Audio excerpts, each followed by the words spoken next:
ঈশান বিয়ে করবে আমায়? হঠাৎ ভাবির এমন ধারা কথা শুনেই চমকে উঠল ঈশান। ভাবি এসব কি বলছে? বড় ভাইয়ের বউয়ের মুখে এরকম কথা শুনেই ঈশান হতবাক, স্তব্ধ, হতবুদ্ধি হয়ে পড়ল। আম্মুর সামনে এরকম একটা কথা বলাতে আম্মু কেমন যেন চোখ বড় বড় করে তাকালো। আব্বুও কিছু বলতে পারল না, ফ্যাল ফ্যাল করে তাকিয়ে রইল মেয়েটার দিকে। ভাবি একটা সময় কান্না করে ফেলল, মাটিতেই বসে পড়ল আর বলতে লাগলো। আমি জানি আমার অন্যায় আবদার এটা। তুমি তুমি একজন অবিবাহিত ছেলে হওয়া সত্ত্বেও আমি তোমাকে এমনটা বলছি, কিন্তু বিশ্বাস করো ঈশান, পাড়ার আর গ্রামের সবাই আজে বাজে কথা বলে আমাকে। আমি এসব সহ্য করতে পারি না। তোমার ভাইয়ের সাথে বিয়ে হওয়ার পর মাত্র 7 দিন সে আমার সাথে ছিল। তারপরে তোমার তোমার ভাইয়া বাইরে চলে গেল। বিশ্বাস করো, তেমন কোনো সম্পর্ক আমাদের মাঝে হয়নি। তুমি আমাকে বিয়ে করে নাও, তুমি যা চাও সেটাই হবে। তুমি আমাকে সম্পূর্ণরূপে স্ত্রী হিসেবেই পাবে। তারপর আমাকে বিয়ে করে নাও না। আমি এই বাসা ছেড়ে যেতে চাই না। আব্বু আম্মু আর এই পরিবারকে আমি যে খুব বেশি ভালোবাসি ঈশান। তোমার ভাইকে কাছে পাওয়ার আগেই সে আমাদের ছেড়ে চলে গেল। আর এখন সবাই বলে আমি নাকি অপয়া। জন্মের পর আব্বু আম্মুকে খেয়েছি, তারপর এখানে এসে আমি স্বামীকেও খেয়েছি। এসব আমি শুনতে পারছি না ঈশান। হয় হয় আমাকে বিয়ে করো, আর না হয় তোমরা আমাকে এখান থেকে দূরে কোথাও নিয়ে যাও। আমি এই পরিবার ছেড়ে যেতে চাই না আম্মু। কিন্তু কিন্তু কি করবো বলো? বাসার বাইরে গেলে মানুষ হাজারটা বাজে কথা বলে। আমি কারোর মন আটকাতে পারবো না।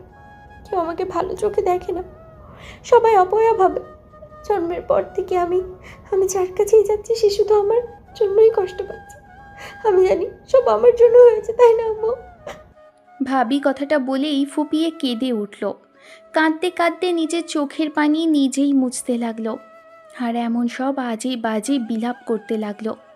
আম্মু এসে ভাবিকে টেনে উঠালো, তারপর চোখের পানি মুছিয়ে দিয়ে একটা জায়গায় বসিয়ে দিল। অন্যদিকে ঈশান ফ্যাল করে ভাবির দিকে তাকিয়ে রইল।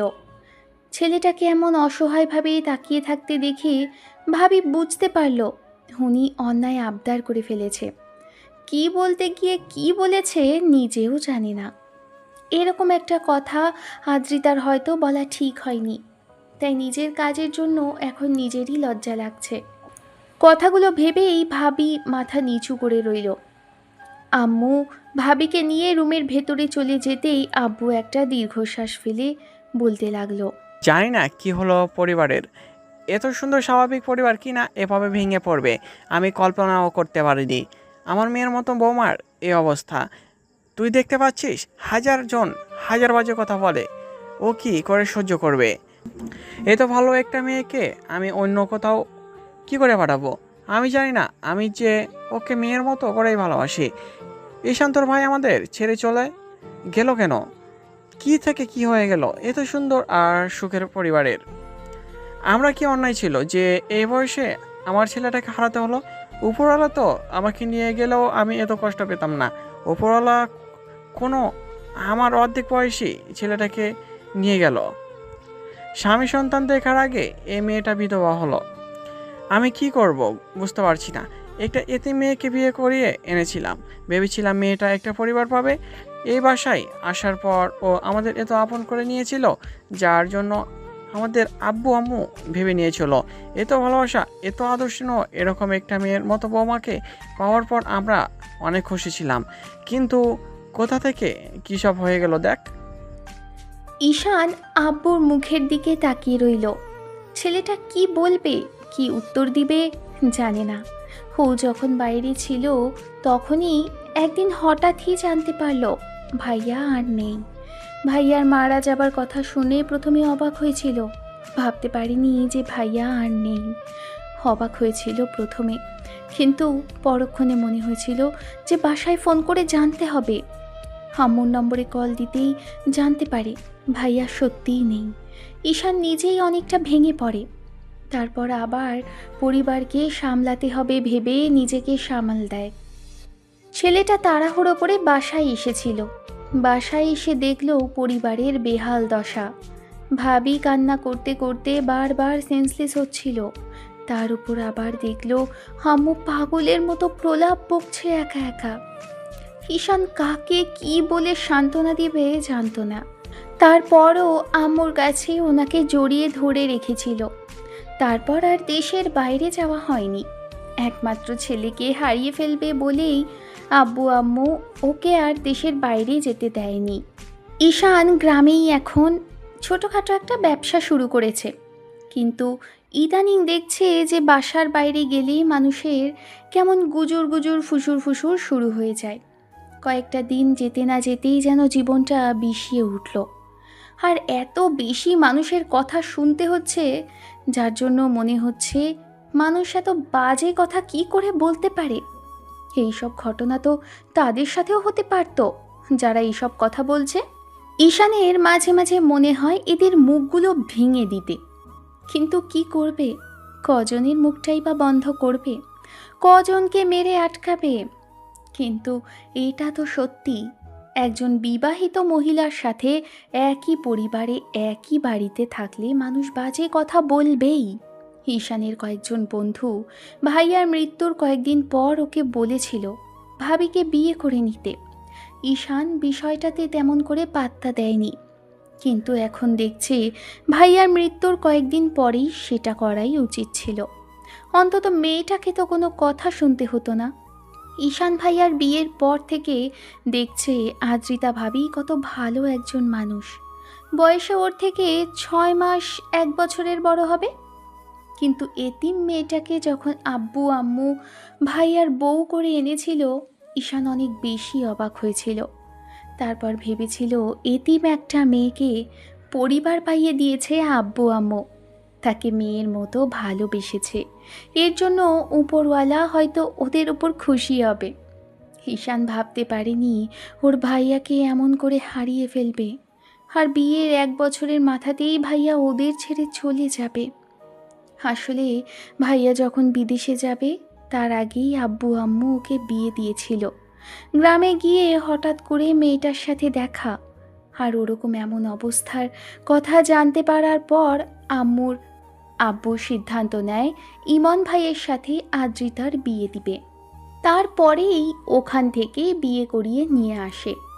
মেয়েটার আব্বু আম্মু কেউ নেই, দুঃসম্পর্কের একটা চাচার বাড়িতে ছিল, কিন্তু সেখানে চাচির মুখঝামটা আর প্রতিনিয়ত বাজে কথা শুনতে হতো মেয়েটাকে। তারপরও মুখ বন্ধ করে সবটা সহ্য করে যাচ্ছিল। তারপর যখন বিয়ের কথা বলল আব্বু আম্মু, তখন আদ্রিতার চাচি রাজি ছিলেন না। তখন ওর চাচার সাথে কথা বলতেই উনি রাজি হন, কিন্তু অনেকগুলো টাকার দাবি করলে সেটা দিয়েই আব্বু আম্মু মেয়েটার সাথে ভাইয়ার বিয়ে দেয়। ঈশান সব জানতো। তারপর ভাইয়া চলে যাবার 6 মাস পরে একটু ঘোরাফেরা করার জন্যই বাইরে গিয়েছিল, কিন্তু সেখানে গিয়েই একটা ছোটোখাটো জবের ব্যবস্থা করে ফেলে, আর তাতেই আসতে চাইছিল না। 2 ছেলে দেশের বাইরে থাকে এটা নিয়ে আব্বু অসন্তুষ্ট ছিল, কিন্তু কখনো বলেনি। ঈশান ভেবেছিল কয়েকটা বছর চাকরি করে একটু নিজের পায়ে দাঁড়িয়ে তারপর বাসায় গিয়ে ফিরে ভাবির মতো কাউকে বিয়ে করে নেবে। ভাবির সাথে মাঝে মধ্যে কথা হতো, প্রচণ্ড পরিমাণে ভালো একজন মানুষ, কিন্তু সেই ভালো মানুষটার ওপর দিয়ে এত বড় একটা ঝড় বয়ে যাবে, ওর পরিবারে এত বড় একটা কালো অধ্যায় নেমে আসবে, ঈশান সেটা ভাবতেই পারেনি। বাসায় আসার পর থেকে একে একে বুঝতে পারল যে এইসব মানুষ মানতে পারছে না, আর না মানার কারণে আজে বাজে কথা বলছে। পাড়ার মহিলারা এত বাজে বাজে কথা বলে, যার জন্য ভাবি সেটা সহ্য করতে পারে না। সুইসাইড করতেও গিয়েছিল কয়েকবার। তারপর আব্বু আম্মু ওনাকে বুঝিয়েছে, বলেছে আস্তে আস্তে সব ঠিক হয়ে যাবে, কিন্তু কোথায় কি ঠিক হচ্ছে? উল্টো মেয়েটাকে মৃত্যু যন্ত্রণা সহ্য করতে হচ্ছে। কি থেকে কি হচ্ছে কে জানে। তবে ঈশানের কানে এসেছে পাড়ার মানুষের আজে বাজে কথাবার্তাগুলো। এইসব কথা শোনার জন্য ভাবি মেন্টালি প্রস্তুত নয়। একই 6টা মাস হতে না হতেই যদি মানুষের কথা শুনতে হয়, তার উপর আবার যখন থেকে আশেপাশের লোকজন বলছে ঈশানের সাথে যদি কোনো সম্পর্ক হয় কিংবা উল্টোপাল্টা কিছু করে চলছে মেয়েটার, দুজনের মাঝে কোনো সম্পর্ক আছে, এসব ঈশানের কানেও এসেছে। আম্মুকে ওদের আত্মীয় অনেকেই বলেছে ঈশানের সাথেই ওর ভাবির বিয়েটা করিয়ে দিতে, কিন্তু ঈশানকে আম্মু কথাগুলো বলার সাহস পায়নি। মানুষ যে কথা বলা বলি করছে, দুজনের বিয়ে হলে হয়তো তারা এসব বলতে পারবে না। ভাবি হয়তো এই সবই শুনেছে, তারপরে হয়তো এসব নিয়ে ওনার মাথাতেও এসেছে যে এই পরিবারে থাকতে হলে ঈশানকে বিয়েই করতে হবে, আর নয়তো মানুষের কথা শুনেই থাকতে হবে। আর মানুষ বাজে কথা বলবে, আজ না হয় ঈশান বিয়ে করেনি, কিন্তু যেদিন বিয়ে করবে ওর বউ এসব ভালো চোখে দেখবে না, সন্দেহ করবে, বাজে কথা বলবে, ওর ভাবিকে এখান থেকে বের করে দেওয়ার কথা বলবে। মেয়েটা এখানে থাকার জন্য, একটু মায়ের আর বাবার ভালোবাসা পাওয়ার জন্য স্বার্থপরের মতো আজকে এই কথাটা হয়তো বলেছে। ঈশানের বুকের ভেতর ধক করে উঠেছিল যখন ভাবির মুখে এমন কথা শুনেছিল। প্রথম প্রথম ও বিষয়টা নিয়ে ভাবলে পরবর্তীতে ভেবেছে ভাইয়া ভাবি দুজন দুজনকে ভালোবাসে। কিন্তু ভাবি আজকে বলল বিয়ের পর 7 দিনে ওদের মাঝে এমন কিছুই হয়নি। ভাবি ভাইয়ের সাথে সময় কাটানোর মতো সময় পাইনি। 1 বছরের মাথাতেই অ্যাক্সিডেন্ট, ভাইয়ার মৃত্যু হলো। আর আর তারপরেই এত কিছু। বাসায় এসে ভাইয়ার লাশটা পর্যন্ত ঈশান পায়নি। ঈশান সারাদিন বাসায় বসে থেকে এসবই ভেবেছে, কিন্তু ভেবেও কোনো কুল কিনারা আর করতে পারেনি। আব্বু ওকে বলার সাহস পায়নি। রাতে খাওয়া দাওয়া সময় হলে সবাই খেলো, তবে ভাবিকে দেখা গেল না। তখন ঈশান বলল, ভাবি কোথায় আম্মু? দুপুরে তো কিছু খায়নি, একটু জোর করে তো খাইয়ে দিতে পারতে। বললো কিছু খাবে না, খেতে ইচ্ছে করছে না, আর ব্যাগ গোছাচ্ছিল, চলে যাওয়ার জন্য জেদ করছিল। বলছিল এখানে থাকলে মানুষ বাজে কথা বলবে, আর তোকেও নাকি বাজে কথা শুনতে হবে। তোকে মেয়েটা বাজে কথা শুনতে দিতে চায় না। তাছাড়া যেটা হওয়ার নয় সেটা নিয়ে ও এখানে থাকবে না। পুরো পরিবারের এই অবস্থার জন্য নিজেকে দিশেহারা মনে হচ্ছে। মেয়েটাকে একটা পরিবার দিতে পারলাম, কিন্তু ভালোবাসার মানুষটাকে দেওয়ার পর সে হারিয়ে গেল। আমি এখন কি করব জানি না। তুমি টেনশন করো না, শাইলার সব ঠিক হয়ে যাবে। আম্মু খাবার সামনে রেখেই কান্না করতে লাগলো। একটা সময় ঈশান বলতে লাগলো, আচ্ছা ঠিক আছে, আমাকে ভাবার জন্য একটু সময় দাও, আমি ভেবে দেখছি কি করা যায়। কোথায় পাঠাবি মেয়েটাকে? আমি বলি কি, আমি ওকে নিয়ে কোথাও একটা চলে যাই, ওর সাথে আমি থাকবো, তোরা বাসায় থাক। মেয়েটাকে যে আমি বড্ড বেশি ভালোবাসি। এই বাড়িতে আসার পর থেকেই ওই মেয়েকে আমি মেয়ে হিসেবে মেনে নিয়েছি। মেয়েটাকে দূরে রেখে আমি একা কোথাও থাকতে পারবো না, বিশ্বাস কর। আমাকে ওর থেকে দূরে সরে যেতে বলিস না তোরা। ঈশান খাওয়া দাওয়া করে তারপর ভাবির জন্য খাবার নিয়ে দরজার সামনে এসে দাঁড়িয়ে রইল। অনেকক্ষণ ডাকাডাকির পরও যখন দরজা খুলল না, তখনই ঈশান বলতে লাগলো, দরজাটা খুলেন, খাবারটা খেয়ে নেন, শরীর খারাপ করবে। কতদিন যাবৎ এরকম না খেয়ে থাকবেন বলুন তো? আমি কথা দিচ্ছি, আজকের পর থেকে মানুষ আর বাজে কথা বলবে না, আমি সবার মুখ বন্ধ করব। ভাবি কোনো কথা বলল না। ঈশান হতাশ হয়ে চলে আসলো। তবে সকালবেলা গিয়ে দেখলো খাবার প্লেটটা সেখানেই রাখা। বুঝতে পারলো খায়নি ভাবি রাতে। ফজর নামাজ পড়ে এসে কিছুক্ষণ হাঁটাহাঁটি করে এসে ডাইনিংয়ে বসে ফোন চালাচ্ছিল। এর মাঝখানে একটা কাজের কথা মনে পড়তেই রুমের দিকে যেতে লাগলো। খেয়াল করলো ভাবি বাইরে দাঁড়িয়ে আছে। ওকে দেখে রুমের মধ্যে চলে গেল। ঈশান বুঝতে পারল কালকের কথার জন্য নিজেই লজ্জিত। ঈশান কিছুক্ষণ যাবৎ মেয়েটার এরকম চলে যাওয়ার দিকে তাকিয়ে রইল। তারপর একটা সময় মনে হতে লাগলো, ও তো চাইলে সবটা ঠিক করে দিতে পারে, ওর তো কোনো পিছুটান নেই, তাহলে কেন চুপ করে আছে? ঈশান রুমে আসলো। তারপর ল্যাপটপটা অন করতেই এর মাঝখানে ভাবি গুটি গুটি পায়ে এসে দরজার সামনে দাঁড়ালো। অনুমতি নিয়ে ভেতরে প্রবেশ করলো। ঈশান অবাক হলো। আগে ভাবি কখনো অনুমতি নেয়নি রুমে আসতে, তাহলে আজ কি হলো? হয়তো কালকের ওই কথার জন্য নিজেই লজ্জিত। কথাগুলো ভেবেই ঈশান একটা দীর্ঘ নিঃশ্বাস ফেলে তারপর এগিয়ে আসা ভাবির দিকে তাকিয়ে রইল। ভাবি এগিয়ে এসে সামনে দাঁড়িয়ে মাথা নিচু করে বলতে লাগলো, ঈশান, আসলে আমি দুঃখিত। কালকে আবেগের বশে এমন একটা কথা বলে ফেলেছি। আসলে আমি বুঝতে পেরেছি আমি যেটা আবদার করেছি সেটা অন্যায়, আর এসব কিছু হয় না। তুমি আমাকে মাফ করে দাও। আমি একটা সিদ্ধান্ত নিয়েছি, আমি এখান থেকে চলে যাব। তাই শেষবারের মতো একবার মাফ চাইতে এসেছি তোমার কাছে। আসলে একটু ভালোবাসা পাওয়ার খুব লোভ আমার, তাই তাই আব্বু আম্মুর কাছে থাকার জন্য এমন একটা আবদার করে বসেছিলাম। ভালোবাসার মানুষটাকে যখনই কাছে পাই, খুব বেশি দিন তাদের সাথে কাটানোর সুযোগ হয় না। বোঝার বয়স হবার পরে আব্বু মারা গেল। তারপর কিছুদিন পর আম্মু খুব দুরারোগে ব্যাধিতে মারা গেল। তারপরে দুঃসম্পর্কে চাচার বাড়িতে ছিলাম, কিন্তু তারপর কয়েকদিন বাদই যখন চাচা চাচির অত্যাচার বেড়ে গেল, তখন তোমার আম্মু আব্বুর সাথে দেখা। তারপরে ওনারা আমার জীবনে একদম শান্তি এনে দিতে চেয়েছিল। তারপর তোমার ভাইয়ের সাথে বিয়ে, কতগুলো টাকা দিয়ে আমাকে ওখান থেকে উদ্ধার করে আনলো আব্বু আম্মু। আমি সবটা মেনে নিতে চেয়েছিলাম, কিন্তু তোমার ভাইয়ের সাথে 7 দিনের বেশি সময় কাটাতেই পারিনি। তারপরেই তিনি আমাদের ছেড়ে চলে গেলেন। আর এখন মানুষের কথা শুনতে হচ্ছে। পুরো পরিবারটাকে যেমন শুনতে হলো, তার থেকে বেশি শুনতে হলো আমাকে। এসব কথা শুনতে শুনতে এখন সহ্য সীমার বাইরে চলে গেছে। ইচ্ছে করে না আর এসব কথাগুলো শুনতে। তাই তাই বলছিলাম কি, আমার জন্য তোমাকেও 2 দিন বাদে বাজে কথা শুনতে হবে।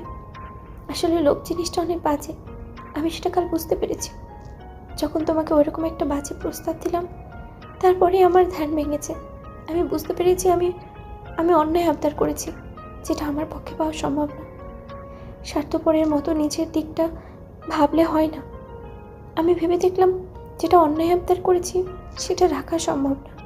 তাই তাই আমি ভেবেছি তোমাদেরকে এই বাজে অবস্থা থেকে আমাকে মুক্তি দিতেই হবে। আমি আমি আজ চলে যাবো ঈশান। তোমরা ভালো থেকো, আব্বু আম্মুর খেয়াল রেখো।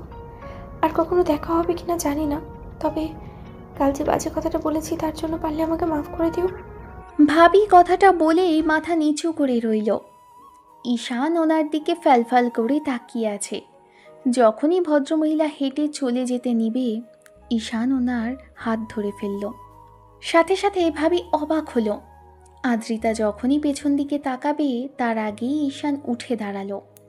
তারপর হাত ধরে টেনে এনে সামনে দাঁড় করালো ভাবিকে, আর বলতে লাগলো, কোথায় যাবেন আপনি? কোথায় গিয়ে পালিয়ে বাঁচবেন? আপনি কী সব বলছেন? আপনি অপয়া হবেন কেন? কোনো মানুষ অপয়া হয় না। সবচেয়ে বড় বিষয় হলো এটা ভাগ্য। ভাগ্যে যা লেখা থাকে মানুষের সাথে সেটাই হয়। যেটা হবার ছিল সেটাই হয়েছে। ভালোবাসার মানুষগুলো হারিয়ে গেছে, তার মানে এই না যে আপনার ভালোভাবে বাঁচার অধিকার নেই। আপনি কোথায় গিয়ে পালাবেন? যদি কপাল খারাপ থাকে সেখানেও ভাগ্য আপনাকে অনেক বেশি কষ্ট দেবে। আর যদি কপালে সুখ লেখা থাকে এই বাড়িতেই আপনার সুখ লেখা হবে। আর হ্যাঁ, আপনি বলছেন বাজে প্রস্তাব, কই আমি তো কোথাও বাজে প্রস্তাব দেখতে পাচ্ছি না। তবে অবাক হয়েছিলাম আপনি নিজে থেকে এই কথাটা বলছেন, তাই অনেকেই আমাকে এইসব বলেছে, তবে আমি তেমন করে গুরুত্ব দেইনি। আর কেন দেইনি সেটা জানবেন না, কারণ আমি জানতাম আপনি এসব কখনো মেনে নিতে পারবেন না। কিন্তু আপনি যে ভালোবাসার বড় কাঙ্গাল সেজন্য আমি অবাক হয়েছি। তাই আমি একটু ভাবার সময় নিয়েছিলাম। তার মানে এই না যে আপনি অন্যায় আবদার করেছেন। ভাবির সাথে বিয়ে হওয়া প্রচলন আছে এমনটা নয়, এমনটা যে আগে কখনো হয়নি তা তো নয়। আমি ভাবছি আব্বু আম্মুকে আজকেই কথাটা বলবো। ঈশান, কি বলছো তুমি? এটা কি করে সম্ভব? আমি আমি আবেগের বশে বললাম বলে তুমি সবটা মেনে নেবে? আমাকে এখানে রাখার জন্য এরকম ভুল করো না প্লিজ। তুমি জানো না তুমি কত বড় ভুল করছো। এরকম ভুল করাটা মোটেও ঠিক না। তোমরা জীবনের জন্য অনেক বেশি ক্ষতির কারণ হবে তোমার। ঈশান, তুমি অনেক ভালো একটা ছেলে, অনেক ভালো বাড়িতে বিয়ে করতে পারবে। আমার মতো বিধবা আর রীতিম একটা অসহায় মেয়েকে বিয়ে করে কিচ্ছু পাবে না। খামোখা এরকম জেদ করো না প্লিজ। আমার কথা শোনো, এসব হয় না। আমি তো আবেগের বশে বলেছিলাম। আপু আম্মুকে খুব ভালোবেসে ফেলেছে কিনা, সেই জন্যই এখানে থাকার এরকম একটা আবদার করেছিলাম। তুমি বিশ্বাস করো, আমি চাই না। কিন্তু আমি যদি বলি আমি চাই আপনি এখানে থেকে যান। আব্বু আম্মুর মেয়ে হয়ে আপনি অন্য কোথাও গিয়ে কি করে থাকবেন? বাইরের দুনিয়াটা কতটা কঠিন আপনি জানেন না। অন্তত এইটুকু তো বুঝতে পেরেছেন বাইরের পুরুষগুলো কিভাবে একটা মেয়ের দিকে তাকায়। তাতেই হয়তো আপনার বোঝা হয়ে গেছে আপনি বাইরে গিয়ে বাজে কিছু শিকার হবেন। তাই আমি চাইছি না তেমন কিছু হোক। দয়া করে কোনো পাগলামি করবেন না, আমাকে আমার বিষয়টা বুঝে নিতে দিন। ঈশান প্লিজ আমার কথাটা শোনো, পাগলামি করো না। এটা এটা কখনো সম্ভব না। আপনি আমায় বিয়ে করবেন কিনা বলেন, নাকি আমাকে জোর করে বিয়ে করতে হবে? আদ্রিতা অর্থাৎ ভাবি অবাক চোখে কিছুক্ষণ ঈশানের দিকে তাকিয়ে রইল। ভাবি কোনো কথা শুনছে, তাই ঈশান ভাবির হাত ধরে টানতে টানতে নিচে নিয়ে আসে। তারপর আব্বু আম্মুকে ডাকতে শুরু করে। কিছুক্ষণ বাদেই আব্বু আম্মু তাড়াহুড়ো করে ডাইনিংয়ে এসে দেখে ঈশান ভাবির হাত ধরে দাঁড়িয়ে আছে। ছেলেটাকে এমন করে ডাকাডাকি করতে দেখে আম্মু তাড়াহুড়ো করে এসে বলতে লাগলো, কি হয়েছে আব্বু? তুমি এরকম করছো কেন? কি সমস্যা আমাকে বলো। আম্মু, আমি তোমাদের আর ভাবির প্রস্তাবে রাজি। আমি ভাবিকে বিয়ে করে নিতে চাই, আর আজকে এক্ষুনি এই মুহূর্তে। আমি চাই না ভাবি এখান থেকে কোথাও চলে যাক। কি বলছো তুমি? তোমার কি মাথা ঠিক আছে? ভেবেচিন্তে সিদ্ধান্ত নিচ্ছ তো? এটা কিন্তু এত সহজ না, ব্যাপার নয়। মানুষ এরপরও বাজে কথা বলবে, আর সেটার জন্য নতুন করে প্রস্তুত হতে হবে। আর হ্যাঁ, এটাই কিন্তু এত সহজ না। দুজনের সাথে মানিয়ে নেওয়াটা এত সহজ বিষয় না। যদি সব কিছু ঠিকঠাক থাকে আর যদি ভালোভাবে থাকো, সবটা ভেবেই সিদ্ধান্ত নিয়ে থাকো, যাই হয়ে যাক সব ঠিক করে নিব। দুজন সংসার করতে পারবে, তাহলে এমন করে বিয়েটা করার সিদ্ধান্ত নাও। তারপরও রাগের মাথায় কিংবা জেদ করে এরকম কিছু করো না, যার জন্য শেষে দুজনকে পস্তাতে হয়। দিন শেষে তুমি একটা পুরুষ ও একটা মেয়ে, দুজনকে কাছাকাছি আসতে হবে। আর এ বংশের বাতি দেওয়ার জন্যই কেউ তোমাদের মাধ্যমে আসবে। এখন ভেবে দেখো তোমরা সবটা মানিয়ে নিতে পারবে কিনা, কিংবা এমন কিছু তোমাদের দ্বারা সম্ভব কিনা। যদি না হয় তাহলে জোর জবরদস্তি করে বিয়ের কোনো মানেই নেই। ভেবে বলছো তো তুমি আব্বু? আদ্রিতা মামনি কালকে আবেগের বশে বলেছিল, অনেক কান্না করে বলেছে ও স্বার্থপর হতে পারবে না। তুমি জেদ করে এমন কিছু করো না। ও আমাদেরকে ছেড়ে যাবে না বলে এরকম করেছিল। ওকে তো আমি কোথাও যেতেও দিব না। কিন্তু তুমি যে এরকম করে এরকম একটা সিদ্ধান্ত নিবে, আমি সেটা বুঝতে পারিনি। যদি তাই হয় তাহলে সত্যি করে বলো, তুমি বিয়েটা করবে কিনা। আর বিয়ের পর কিন্তু আস্তে আস্তে সবটা ঠিক করে নিতে হবে, সবটা মেনে নিতে হবে। আর তোমার আব্বু যেটা বললো সেটা কিন্তু তোদের করতে হবে। এখন ভেবে দেখ। আদ্রিতা মাথা নিচু করে রইল। ঈশান একবার ভাবির দিকে তাকিয়ে থেকে বলতে লাগলো, ভাবি, আমি কি পছন্দ করার মতো একটা ছেলে না? বিয়ে করা যায় না আমাকে? চুপ করে থাকবেন না ভাবি। আব্বু আম্মুকে বলুন আপনি রাজি। আর কালই তো বলেছিলেন আপনি আব্বু আম্মুকে ছেড়ে থাকতে পারবেন না। আমিও আপনাকে চাই না দূরে সরিয়ে দিতে। আব্বু আম্মু যে আপনাকে অনেক বেশি ভালোবাসে। আমি যদি আপনাকে দূরে সরিয়ে দিই, দিন শেষে আব্বু আম্মু ভালো থাকতে পারবে না, আর আমি সেটা মানতে পারবো না। আমি চাই আপনি পরিবারেই থাকেন। আপনার আমার সাথে মানিয়ে নিতে সময় লাগবে, আমি সেইটাও জানি। আমারও সময় লাগবে, আমি সেই সময়টাও নিজেদের দিতে চাই। কিন্তু বিয়েটা আজকেই হবে, পুরো গ্রামের লোকজন জানবে। তারপর যেন কেউ কথা না বলে, আমি সেই ব্যবস্থাই করব। যদি কেউ এরপরে কথা বলে, আমি সেটার ব্যবস্থা নেব। আদ্রিতা চুপ করে রইল। কিছুক্ষণ বাদেই ঈশানের বন্ধুরা আসলো। ঈশান একদম অবাক করা কাণ্ড ঘটালো। এলাকার যত লোকজন ছিল, মুরব্বি থেকে শুরু করে বুড়ো গুঁড়ো আর এমনকি মাতব্বর, সবাইকেই ডাকলো। সবাই বাড়ির উঠোনে উপস্থিত হয়েছে।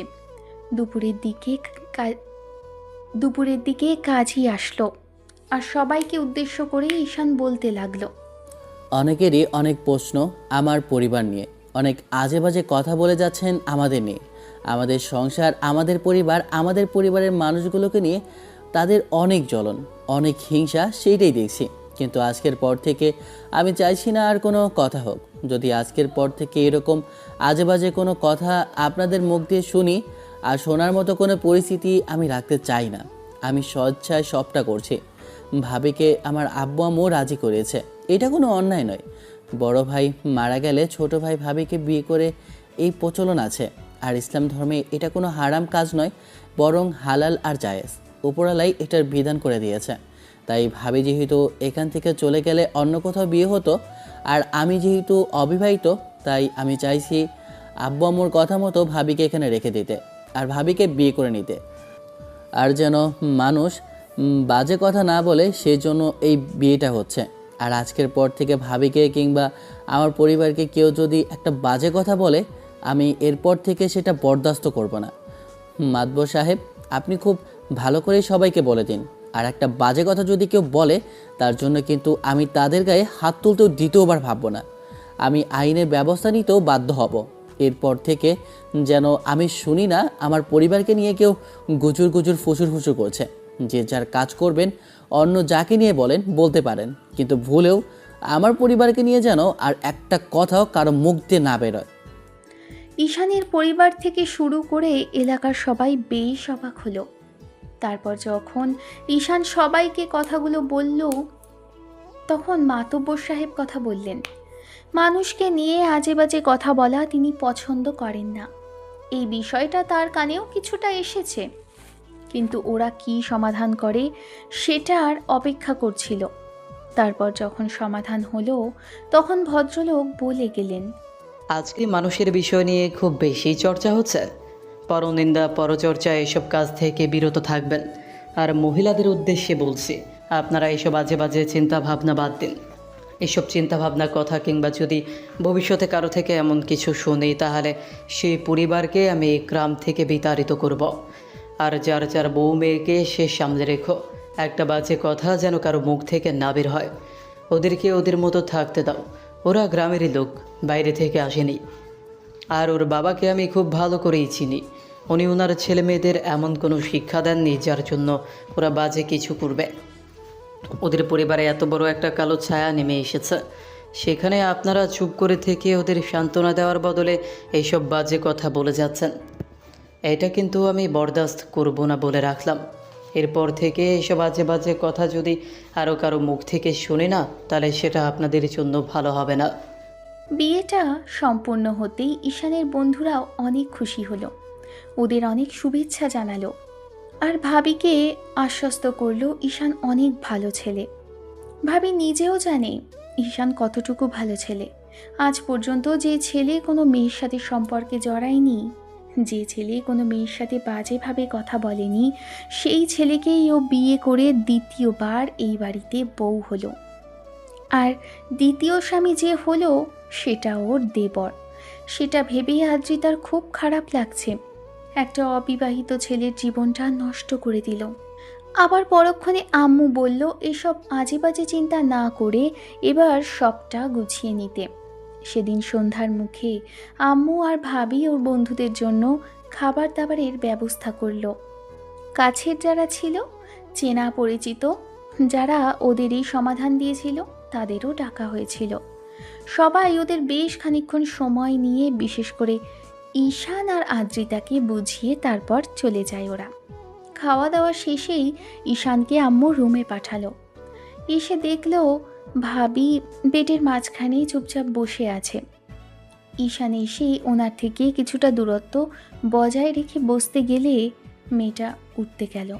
ঈশান বলতে লাগলো, সালাম করতে হবে না, আপনি আমার থেকে বয়সে সিনিয়র।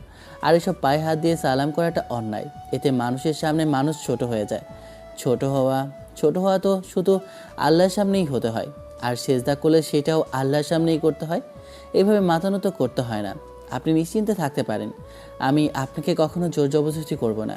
আপনি জানেন কি না জানি না, তবে আমি ওরকম কোনো ছেলে নই। আপনি চাইলে আপনি আপনার রুমে গিয়ে থাকতে পারেন, আমি এখানেই থাকবো। শুধু নামের কিংবা খাতা কলমে আমাদের মাঝে স্বামী স্ত্রীর সম্পর্কটা থাকবে। আপনি চাইলে কখনো আমি আপনার কাছে আসা তো দূরে থাক, স্ত্রীর অধিকারও দাবিও করব না। আদ্রিতা ফুপিয়ে উঠতে লাগলো। একটা সময় কিছু একটা ভেবে বলতে লাগলো, আসলে স্বামী স্ত্রীর ভালোবাসা প্রয়োজন আছে। তাছাড়া আব্বু যেটা বলেছে সেটাও ঠিক। আমি জানি দুজনের মনের অবস্থা খারাপ, তারপরেও আমি বলছি তুমি যেহেতু সময় দিয়েছো, সেই সময়টা আমাকেও দাও আর তুমিও নাও। আমি জানি না আজকের পর থেকে কি হবে, মানুষের কথা বলা বন্ধ হবে কি না। তবে তবে আমি চাইবো ওরা যেন আর কিছু না বলে, তাতে আমি যেন আব্বু আম্মুর কাছে থাকতে পারি। আমি তোমার লাইফে এত বড় একটা দুর্ঘটনা ঘটিয়ে আসলাম, তোমাকে আগলে রাখতে পারি, তোমাকে স্বামী হিসেবে মেনে নিতে পারি। ভাবির কথাতে ঈশান আশ্বস্ত হলো। ছেলেটা রুম থেকে চলে যেতে নিলে আদ্রিতা বলতে লাগলো, ঈশান প্লিজ রুম থেকে বেরোবে না, রুমের দরজা লাগিয়ে দিয়ে এসে পাশে শুয়ে পড়ো। আমি একজনকে হারিয়েছি, তাই চাইছি না নিজের অবহেলার আর গাফিলতির কারণে আরেকজন আমার থেকে দূরে সরে যাও। তুমি আমার পাশেই এসো।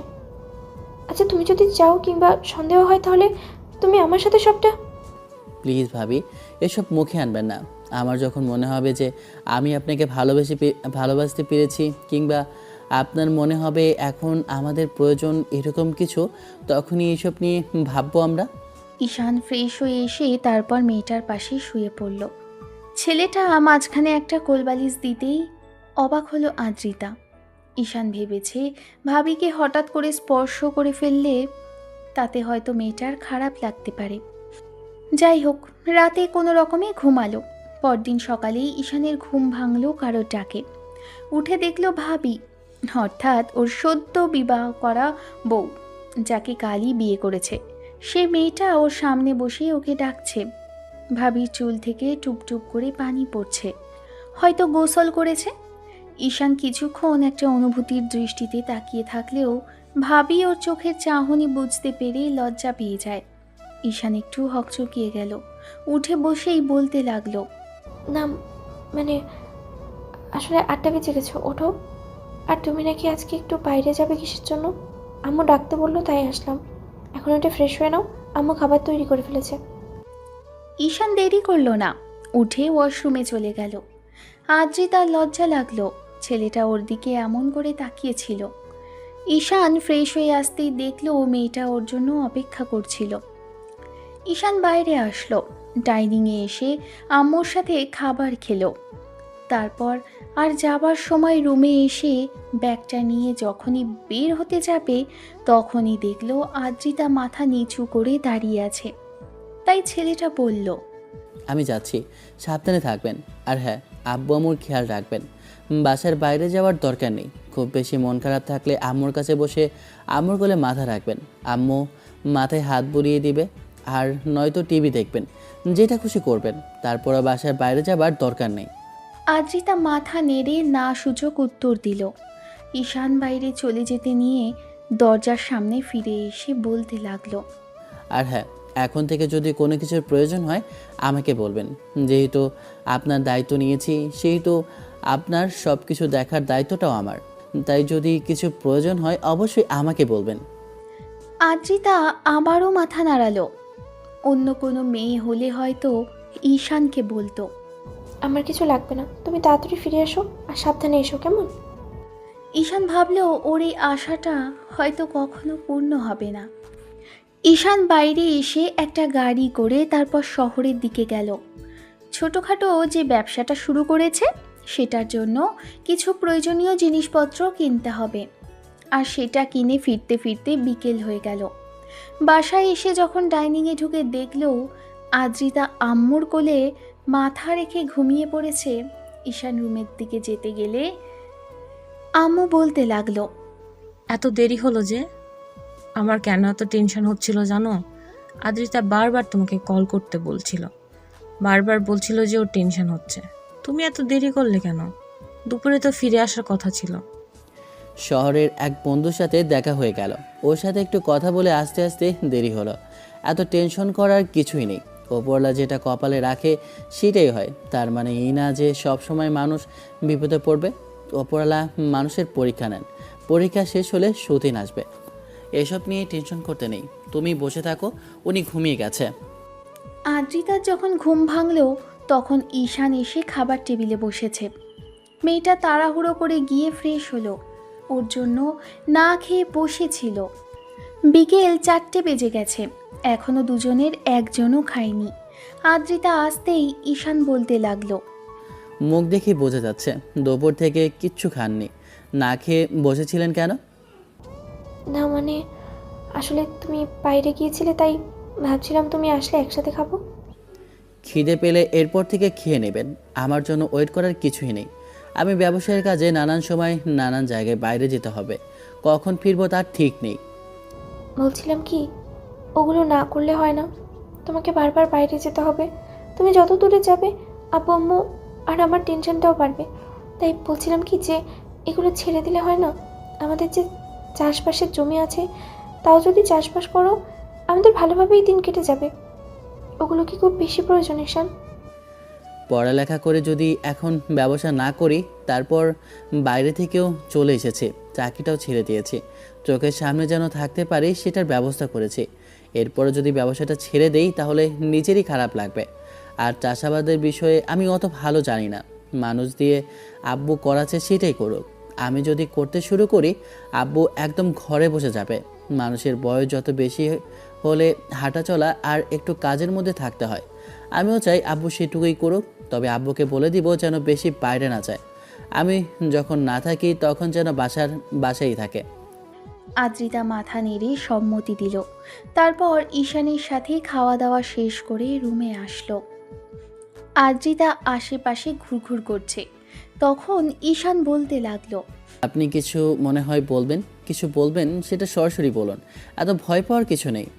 না মানে আসলে বলছিলাম কি যে আমার না একটা জিনিসের প্রয়োজন, কি করে বলবো বুঝে উঠতে পারছি না, যদি এনে দিতে ভালো হতো। কি প্রয়োজন বলেন, আমি এক্ষুনি এনে দিচ্ছি। আমি লিখে দিচ্ছি, তুমি যে কোনো দোকানে গেলেই হবে। আদ্রিতা একটা কাগজে কিছু একটা লিখে দিল। ঈশান সেটা না দেখেই ফোনটা আর কাগজটা নিয়ে বেরিয়ে গেল। আধ ঘন্টা পর ফিরে আসলো।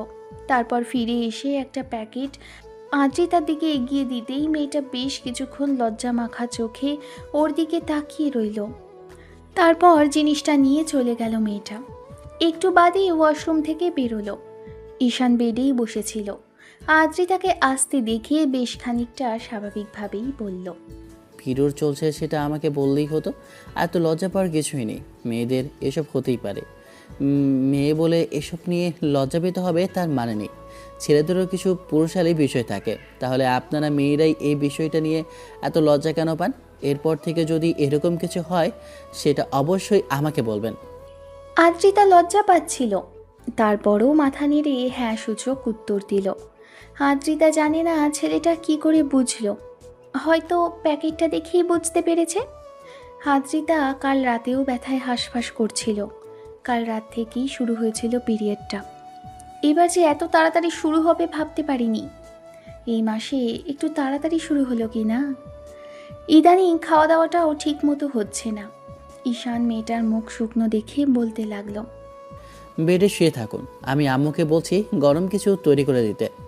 আদ্রিতা রুম থেকে বেরোতে গেলে ঈশান এসে মেয়েটার হাত ধরে টানতে টানতে এনে বেডে বসিয়ে দিল। তারপর জোর করে শুইয়ে দেওয়ার জন্য দুই বাহুতে ধরতেই মেয়েটা শুয়ে পড়ল। ঈশান ওকে রেখে বাইরে গেল। একটু বাদে আম্মু ফিরে আসলো। তারপর এক বাটি নুডলস এনে সামনে দিতেই মেয়েটা উঠে বসে খেতে লাগলো। আম্মু আদ্রিতার মাথায় হাত বুলিয়ে দিয়ে বলল, টেনশন করো না মামুনি, আমার ছেলে খুব ভালো, সব সময় তোমার খেয়াল রাখবে। দেখো, অনেক ভালোবাসবে তোমাকে। আমি জানি আম্মু, তোমার ছেলে অনেক ভালো, কিন্তু আমি তার ভালোবাসার মর্যাদা দিতে পারবো কি না সেটা নিয়ে আমার খুব ভয় লাগে। আমি দেখেছি ঘরে পুরুষ তার বউয়ের ভালোবাসা না পেলে বাইরে গিয়ে অন্য মেয়েদের সাথে সম্পর্ক জড়ায়। এটা আজকাল অহরহ হচ্ছে। আমার বিশ্বাস আছে, তবুও কেন জানি ভয় লাগে। যদিও অন্য কারোর সাথে সত্যিই তেমন কিছু করে, বা যে কারণে আমি ওকে বিয়ে করেছি সেটার কারণটাই যে ব্যর্থ হয়ে যাবে। পাগলি মেয়ে, এসব ভাবতে হয় না, কিছু হবে না। তাছাড়া ওই রকম ছেলেই না। তুমি দেখো তোমার প্রতি ওর কত খেয়াল। আদ্রিতা খেয়ে শুয়ে রইল। একটু বাদে ঈশান আসলো। তারপর ওর পাশেই বেডে বসে বলতে লাগলো, এখনও শরীর খারাপ লাগছে কি? তাহলে এনে দিব? না ঠিক আছে আমি, তাছাড়া মেডিসিনের প্রয়োজন হবে না, সব সব ঠিক হয়ে যাবে আস্তে আস্তে। ওরকম একটু একটু হয় আর কি এই সময়। আমিও সেটাই জানি। এরপর থেকে যেন আমার থেকে কিছু না লুকানো হয়। আমি চাইছি না আপনার আমার মাঝে এসবের কোনো বেড়াজাল থাকুক। তাতে অন্তত আর যাই হোক আমরা এক হতে পারবো না, আর আমাদের মাঝে অনেক দূরত্ব থাকবে। ভাইয়াকে কি আপনি এইসব কথা বলতেন না? বলতাম মাঝে মাঝে, তবে সবসময় বলার মতো সুযোগ হতো না। তোমার ভাইয়া সবসময় কাজের জন্য ব্যস্ত থাকতো, তাই আর কি তেমন করে বলা হয়ে ওঠেনি। যাই হোক, আমার কাছে বলবেন। আমি এত লুকিয়ে চুরিয়ে কিছু করা পছন্দ করি না, বিশেষ করে নিজের মানুষের ক্ষেত্রে। আর এখন তো আপনি আমার একান্ত ব্যক্তিগত। আমি চাই না আপনি আমার থেকে কিছু লুকান। ব্যক্তিগত কিছু হলে বলতে না চাইলে সেটা অন্য বিষয়, কিন্তু এইসব বিষয়ে না বললে পরবর্তীতে সমস্যা হবে। আমি বুঝবো কী করে? আচ্ছা, তুমি বুঝলে কি করে যে ওইখানে প্যাডের কথা লেখা ছিল? আজব তো, ফার্মেসিতে গিয়ে কাগজটা দেখাতেই সে দিল, আর মুচকি হাসলো, বলল নতুন বিয়ে করেছেন কিনা। তো তুমি কি বললে? কি বলবো, আমার দ্বিতীয় বিয়ে হলো, আমার তো প্রথমেই, তাই নতুনই তো বলবো, তাই না? এসব নিয়ে যদি মানুষ আবারও কথা বলে, যদি বলে তুমি বিধবা কাউকে বিয়ে করলে, সেটা নিয়ে খারাপ লাগবে না তোমার? খারাপ লাগবে, তবে এইসব যারা বলবে তাদের জন্য। তাদের জ্ঞান বুদ্ধিতে এতটাই কম যে একটা মানুষকে এত বাজে কথা বলতেও ছাড়ে না।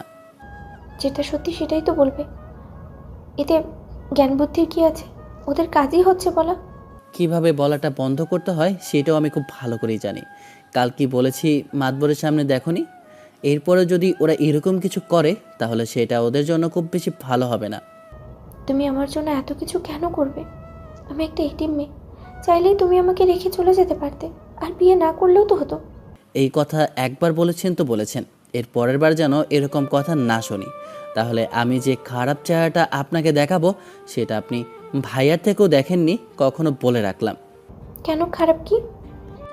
আদ্রিতা কথাটা বলে শেষ করার আগেই ঈশান ওর দিকে খুব রাগী আর গরম চোখে তাকাতেই মেয়েটা চুপচাপ হয়ে গেল, মাথা নিচু করে নিল।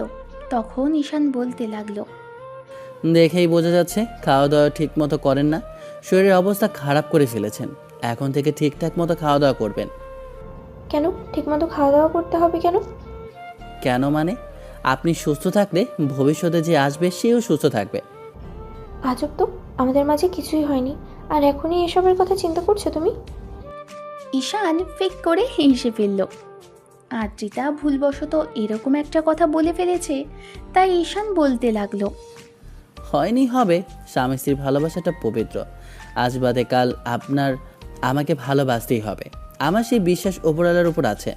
তিনি দয়া মায়া আর ভালোবাসার মানুষের মধ্যে দিয়েছে, তাই অদ্ভুতভাবে হলেও আপনি আমাকে আজ বাদে কাল ভালোবাসবেনই। আমার প্রতি ভালোবাসা না হলেও মায়া জিনিসটা তো সৃষ্টি হবে, মায়া থেকেই ভালোবাসা। তাই আজ না হয়তো বা কাল আমাদের মাঝে কিছুটা একটা হবেই। কি হবে? আমি এখনই এত খোলাখুলি বলতে চাইছি না, তাতে আপনারই লজ্জা লাগবে। আর কি হবে সেটা ভালোভাবেই জানেন। আপনি এতটাও বাচ্চা নন যে বুঝতে পারেন না। ভাইয়ার সাথে আপনার কি হয়েছিল সেটার কথাই বলছি আমি। কিন্তু তোমার ভাইয়া তো আমায় ছুঁয়েও দেখেনি ঈশান। এসব কথা বলার মানে আমি বুঝতে পারলাম না। তোমার ভাইয়া আমাকে সময় দিয়েছিল। হুটহাট করে বিয়ে ওইরকম পরিস্থিতি থেকে বেরোলাম, আমার মনের উপরে বাজে প্রভাব পড়বে তাই কখনো আমার গায়ে টাচ করে দেখেনি। আজব, ভাইয়া এরকম কিছু করেছে আমার বিশ্বাস হচ্ছে না। সেটা তুমি পরবর্তীতে বুঝতে পারবে। তাছাড়া আমি তোমাকে বলে বিশ্বাস করাতে পারছি না, তুমি আমার কাছে আসলে তবেই। আদ্রিতা কী সব বাজে বাজে কথা বলছে, যার জন্য ঈশানের সামনে নিজেই লজ্জা পেয়ে যাচ্ছে। ঈশান আবারও ফিক করে হেসে ফেলতেই আদ্রিতা অন্যদিকে পাশ ফিরে রইল। তখন ঈশান বলতে লাগলো, এখন তো আমি আপনার হাজব্যান্ড, এখন লজ্জা শরমটা অন্যদিকে ঠেলে দিন। আজ বাদে কাল এমনি এসব দূরে ঠেলে দিতে হবে। এত লজ্জা পেলে জীবন চলে না। রাতে আদ্রিতা শুয়ে আছে, ঈশান এসে ওর পাশে শুলো। তবে আজ খায়ে মাঝখানে বালিশটা দিতে গেলে আদ্রিতা বলতে লাগলো, এসবের দরকার নেই, এমনিতেই শুয়ে পড়ো। আর যদি গায়ের উপরে হাত পা তুলেও দাও তাতেও কিছু মনে করবো না। আপনি শিওর তো সমস্যা হবে না? আপনার অস্বস্তি ফিল হবে না? আমার শোয়াটা কিন্তু খুব বেশি একটা ভালো না। গায়ের ওপর হাত পা তুলে দিলে, তারপর জোরে টোরে ধরলে। ধরলে ধরবে, এসব নিয়ে এত কথা বলো না তো, আমার বিরক্ত লাগছে। ঈশান লাইটটা অফ করে দিয়ে আসলো। তারপর দুজন কথা বলতে বলতে কখন ঘুমিয়ে পড়েছে জানে না। পরদিন সকালে দেখলো মেয়েটা ব্যালকনিতে দাঁড়িয়ে আছে। ঈশান কিছুক্ষণ ওর দিকে তাকিয়ে থেকে নিজেও ফ্রেশ হয়ে নিল। আবারও বেরোতে হবে। যাবার সময় খাওয়া দাওয়া করে যখন চলে যাচ্ছিল তখন আদ্রিতা কিছু একটা বলতে চাইল, বলতে পারল না। ঈশান নিজেই জিজ্ঞেস করলো, যদি কিছু বলতে চান কিংবা কিছু প্রয়োজন হয় আমাকে কল করিন, আর না হলে এখন বলে দিন, আমি আসার সময় নিয়ে আসবো। না, কিছু লাগবে না। বলছিলাম কি, সাবধানে যেও আর তাড়াতাড়ি ফিরে এসো। জানোই তো তোমাকে নিয়ে আম্মু কত টেনশন করে। আম্মু আগাগোড়াই টেনশন করে, জন্মের পর থেকেই আমাদের নিয়ে টেনশন করে। তাহলে এটা নতুন কে? কিন্তু আপনি? আমি মানে? আমি মানে আপনি তো আমার বউ। আপনার তো উচিত আমার জন্য টেনশন করা, আমার জন্য অপেক্ষা করা, আমাকে নিয়ে চিন্তা করা। সেটা না বলে খালি আম্মুর কথা কেন বলছেন? তার মানে আমাকে নিয়ে আপনার কোনো চিন্তা ভাবনা নেই? আমার যদি কিছু হয়ে... আদ্রিতার চোখে পানি টলমল করে উঠল। মুখ ঢেকে ফেলল। দুই হাতে মেয়েটা কান্না করে বলতে লাগলো, প্লিজ এগুলো বলো না। এরপর যদি কারোর কিছু হয় সেটা আমার হবে, তোমার নয়। আমি সত্যি এরপর তোমাদের কারোর কিছু হলে মারা যাব। বিশ্বাস করো, আমি ভাবতে পারবো না, আমি সত্যিই শেষ হয়ে যাব। আরে বাবা, এই জন্য কান্নাকাটি করার কি আছে? আমি তো এমনিতেই বললাম। আচ্ছা ঠিক আছে, আর বলবো না। তাছাড়া এমনিতেই এরকম করে বলেছে। আপনি আমাকে নিয়ে চিন্তা করবেনই বা কেন? আমি আপনার হাজব্যান্ড নামে মাত্র। আপনাকে বাড়িতে রাখার জন্য আর এই বাড়ির মেয়ে করে রাখার জন্য আপনাকে বিয়ে করতে হয়েছে। তাছাড়া প্রেম ভালোবাসার বিয়ে তো নয়, কিংবা অ্যারেঞ্জ ম্যারেজ না। পরিস্থিতির শিকার হয়ে বিয়েটা করা। না কখনো ভালোবাসতে পারবেন আর না কখনো আমার প্রতি আপনার দায়িত্বজ্ঞান থাকবে। তবে আমি যেমন আছি আমি তেমনই থাকবো। এর থেকে পরিবর্তন হওয়া কিংবা অন্য কিছু নিয়ে ভাবা আমার পক্ষে সম্ভব না। আপনি যদি চান আমি আপনাকে ভালো রাখার চেষ্টা করব, অবশ্যই এটা আমার দায়িত্ব। আদ্রিতা সেখান থেকে মুখ ঘুরিয়ে রুমে চলে আসলো। ঈশান চলে গেল। সারাটা দিন মেয়েটা মন খারাপ করেছিল। দুপুরের দিকে ঈশান বাসায় আসতেই আদ্রিতা দৌড়ে এসে দরজা খুলে দেয়। ঈশানকে দেখে কেমন যেন মুখটা মলিন হয়ে গেল। ঈশান ভাবলো হয়তো ওর ভাইকে ভেবেছিল, কিন্তু আবার পরক্ষণেই ওকে দেখে মন খারাপ করেছে। ঈশান রুমে আসতেই মেয়েটা ওর পেছন পেছন রুমে আসলো। ঈশান ওয়াশরুম থেকে ফ্রেশ হয়ে বেরিয়ে এসে তারপর ডাইনিংয়ে আসতেই আম্মুর খাবার বেড়ে দিতে গেলে তখন আদ্রিতা আসলে ঈশান বলতে লাগলো, আম্মু, তোমার মেয়ে খেয়েছে? না, তোমার জন্য বসে আছে। তোমাকে ছাড়া কখনো খাবে না বলেছে। এত ভালোবাসা দেখানোর কিছুই নেই। আজ বাদে কাল যখন দূরে দূরে কাজের জন্য যাব তখন খেয়ে নিতে হবে। আর একটু জোর করে তো খাওয়াতেও পারো। দেখো শরীরে কি হাল করেছে। এখন যদি না খায় তাহলে ভবিষ্যতে মশা হবে। শরীরের অবস্থা দেখে মনে হচ্ছে ফু দিলে উড়ে যাবে। আদ্রিতা গাল ফুলিয়ে পাশেই বসলো। মেয়েটার ওজনটা 40 থেকে 45 কেজির মধ্যেই হবে, তাই হয়তো এরকম করে পড়ল। তবে এই শাড়ি পরলে সুন্দরী লাগে। ঈশান ওর সামনে দাঁড়ালে হয়তো বা জড়িয়ে ধরলে মেয়েটার মাথায় ওর থুতনি ঠেকবে, এরকম লম্বা। দুজনের মাঝে দূরত্ব কিংবা উচ্চতার ফারাক। তবে কখনো এতটা কাছে আসা হয়নি। ঈশান খাবার খেয়ে তারপর রুমে আসলো। আদ্রিতা পেছন পেছন এসেছে। কিছু ভালো লাগছে না। ঈশান কেমন তেড়াভাবে কথা বলে। আগে তো এরকম ছিল না। আগে কত মজা করে কথা বলতো, কিন্তু এখন এরকম করে কথা বলছে কেন? তাহলে কি ওর বউ বলে? আদ্রিতার মনে পড়ে গেল তখনকার সেই কথাটা। মেয়েটা এবার বেশ খানিকটা রাগান্বিত কণ্ঠে বলতে লাগলো, তখন ওরকম করে কথা বললে কেন? আমার কি খারাপ লাগেনি? আজব তো, আপনার খারাপ লাগার কি আছে? আর ওরকম করে কীরকম করে বললাম? এসব মরার কথা আর কখনো মুখে আনবে না। আমি বলছি না, এরপর তোমাদের কিছু হওয়ার আগে আমি নিজেই মরে যাব। ঠিক আছে, আর বলবো না। এবার মুখটা মলিন করে রাখবেন না। আপনার এই মলিন মুখ আমার পছন্দ না আঁকাগোড়ায়।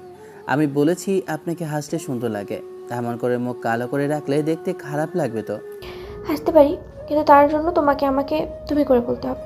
আগে তো তুমি করেই বলতে, কিন্তু বিয়ের পর থেকে দেখছি আপনি করে বলছো। আব্বু আম্মুর সামনে তুমি করে না বললে ওরা বুঝে যাবে যে আমাদের মাঝে এখনও সব কিছু ঠিকঠাক হয়নি।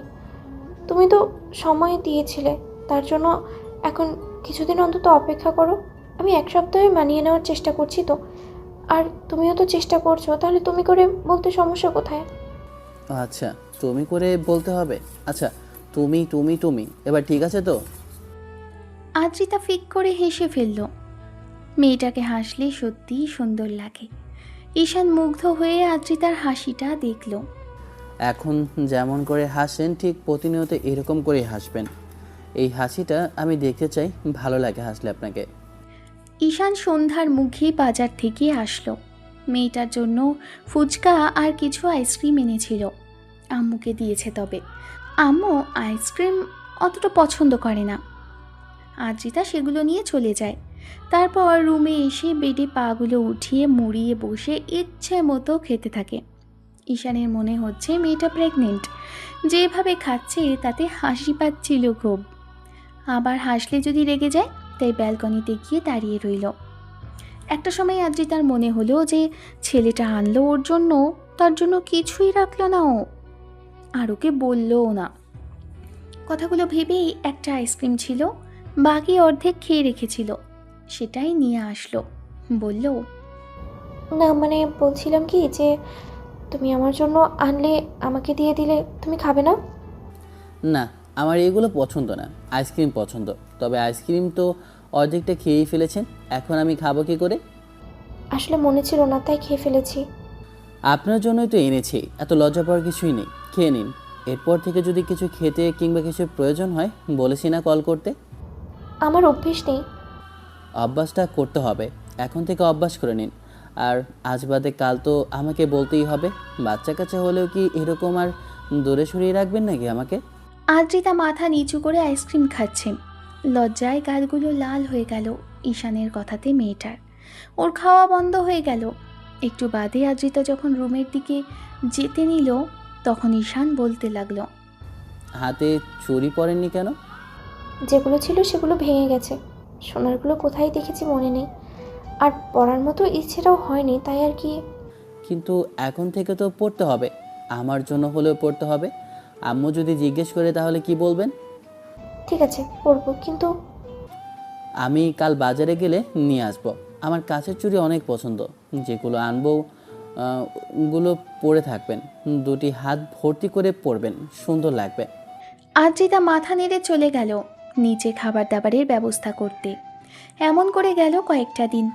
15 দিনের মাথায় সেদিন ঈশান বাজার থেকে যখন আসছিল, তখন আদ্রিতার কথা মনে হলো। মেয়েটার জন্য কিছু চকলেট আর কয়েকটা কালারের বেশ কিছু কাঁচের চুড়ি নিয়ে নিল। পরবর্তীতে সোনারগুলো গড়িয়ে দেবে। এখন হাতে তেমন টাকাও নেই, ব্যবসার কাজে অনেক টাকাই খরচ হয়ে গেছে। ঈশান বাসায় আসলো। সেদিন রাতে খাওয়া দাওয়ার পর মেয়েটা যখন শুতে যাচ্ছিল, তখন ঈশান বলতে লাগলো। শোনো। ঈশানের মুখে তুমি ডাক শুনে চমকে উঠল আদ্রিতা। কিছুক্ষণ ছেলেটার দিকে ফ্যালফ্যাল করে তাকিয়ে রইল।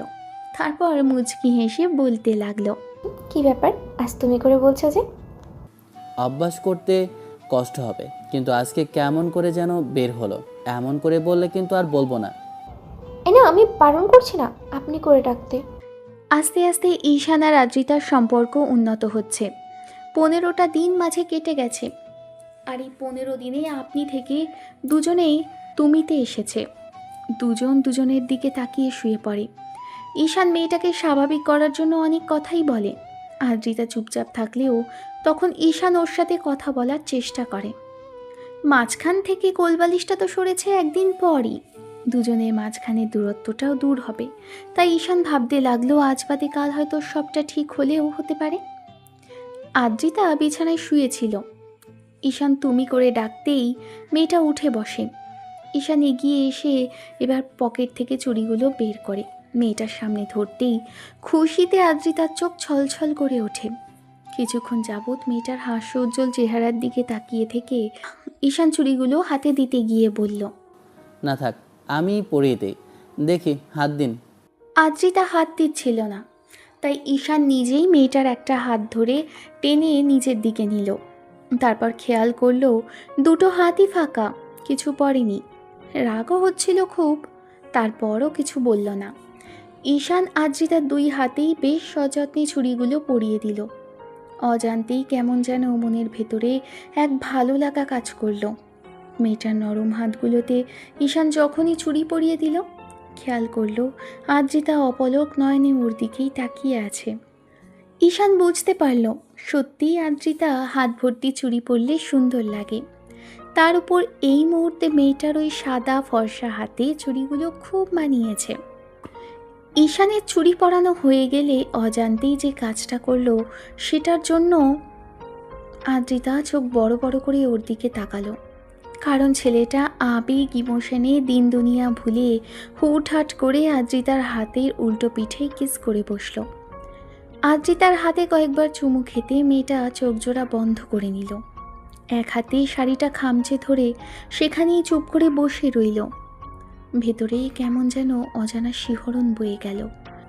আদ্রিতা ভাবতে আরম্ভ করলো, ঈশান এই বুঝি কাছে আসবে, অন্য কিছু বোধহয় হতে আরম্ভ করবে দুজনের মাঝে। আদ্রিতা কথাটা ভাবছিল, এর মাঝখানে ঈশানের হুঁশ ফিরে গেল। আদ্রিতার শরীরটা ঝাঁকুনি দিয়ে উঠতেই ছেলেটার হুঁশ ফেরে। তখন ঈশান ও হাতটা ছেড়ে আমতা করে বলতে লাগে, না মানে আসলে সরি, আমার মনে ছিল না, আমি আপনাকে সময় দিয়েছিলাম। এমন করে স্পর্শ করার জন্য খুবই দুঃখিত। ইটস ওকে, এতে এত ভয় পাবার কি আছে? সামান্য চুমু খেয়েছো, তেমন কিছু তো করনি যার জন্য আমি রাগ করব। দুজনেই চুপ করে রইল।